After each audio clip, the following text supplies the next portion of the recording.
कि एक दिन मेरे पिताजी बहुत गुस्से में आ गए कि मैं पढ़ नहीं रहा था।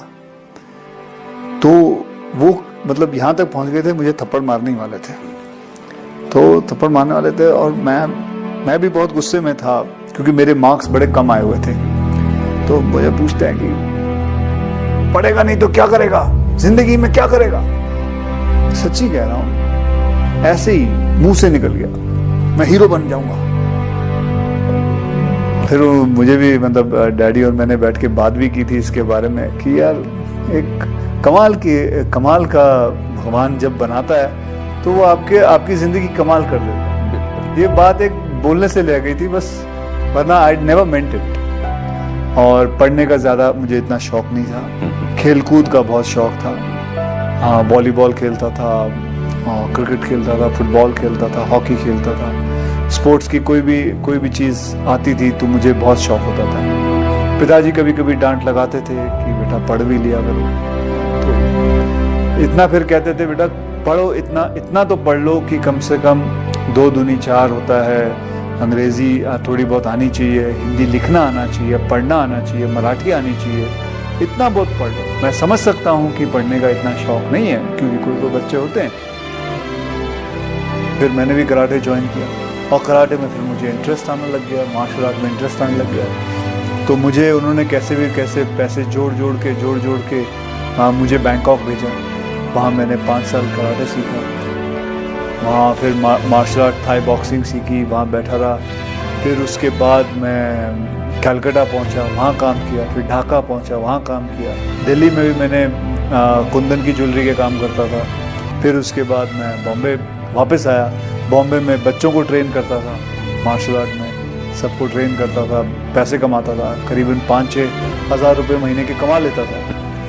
और उसी दौरान मुझे किसी ने, मुझे स्टूडेंट के फादर थे, उसने कहा व्हाई डोंट यू, अच्छे खासे हट्टे कट्टे हो, लंबे चौड़े हो, शक्ल भी अच्छी है, तो आप मॉडलिंग क्यों नहीं कर लेते। तो मुझे तो पता भी नहीं था मॉडलिंग होती क्या है क्योंकि मेरा बैकग्राउंड नहीं है, मुझे मेरे माता पिता को किसी को नहीं पता था। तो कहा जी मॉडलिंग कर लो। फ़ोटो खींचते जा रहे थे और 2-2.5 घंटे काम कराया। फिर 21,000 का चेक दिया, बोले आप जाइए, ख़त्म हो गया था। बोले बस।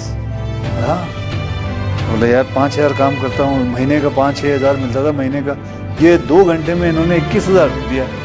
फिर मैंने बोला यार मैं मॉडल बनूँगा।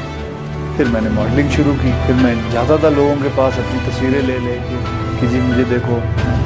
फिर करते थोड़ी बहुत मॉडलिंग की। फिर मैंने रैंप वॉक किया। उसके बाद करते किसी ने एक फ़िल्म ऑफ़र कर दी। फिर मुझे मिस्टर प्रमोद चक्रवर्ती जी मिले। उन्होंने कहा भाई मैं आपके साथ एक फिल्म बनाना चाहता हूँ। और आज भी मुझे याद है शाम के 6:30 बजे हुए थे और उन्होंने मेरे हाथ में 5,001 रुपये का चेक दिया था। मैंने जब अपनी इंडस्ट्री में आने के लिए आप बनाते हैं, फ़ोटोग्राफ बनाते हैं, फ़ोटो खिंचवा के पोर्टफोलियो जिसे कहते हैं। और जहाँ मैंने फ़ोटो खिंचवाई वो थी जूहू बीच पे, एक दीवार थी उधर, और दीवार के ऊपर मैंने वैसे मैं बंगले के अंदर करना चाहता था कि मुझे अंदर बुलाया, तो उसने चौकीदार ने अलाउ नहीं किया क्योंकि वो किसी का प्राइवेट बंगला था। तो दीवार पे बैठ के मैंने सारी फ़ोटो खींची। फिर करीबन 15-20 दिन पहले मैं वो फ़ोटो सारी देख रहा था, पुरानी फ़ोटो देख रहा, तो मैं देखा ये तो वही दीवार है जो आज 24 साल बाद मैं उसी बंगले पे जहाँ मुझे अलाउ नहीं किया था शूटिंग करने के लिए, उसी बंगलों पे मैं रह रहा हूँ। ये हर एक बच्चे के, हर एक लड़के के ज़िंदगी में आता है कि अब मैं क्या करूँ, और उस वक्त वो यही करता है जो उसको नज़र में आता है, जो उसकी समझ में आता है। हमारे यंगस्टर्स के अंदर सेल्फ डिसिप्लिन एक बहुत ज़रूरी चीज़ है। ये होना चाहे लड़का हो या लड़की हो, हर बच्चा कहीं ना कहीं दिमाग से आता है। कोई बच्चा कंप्यूटर पे बहुत अच्छा काम करता है, कोई बच्चा पढ़ाई में बहुत अच्छा, कोई बच्चा साइंस में अच्छा होता है, तो कोई बच्चा मैथमेटिक्स में अच्छा होता है। हर बच्चे की एक गुण होता है। ये माँ बाप का काम है कि उस गुण को पता करें और उसको निकालें और उस लड़के को, अपने बच्चे को उस तरफ फोर्स करें।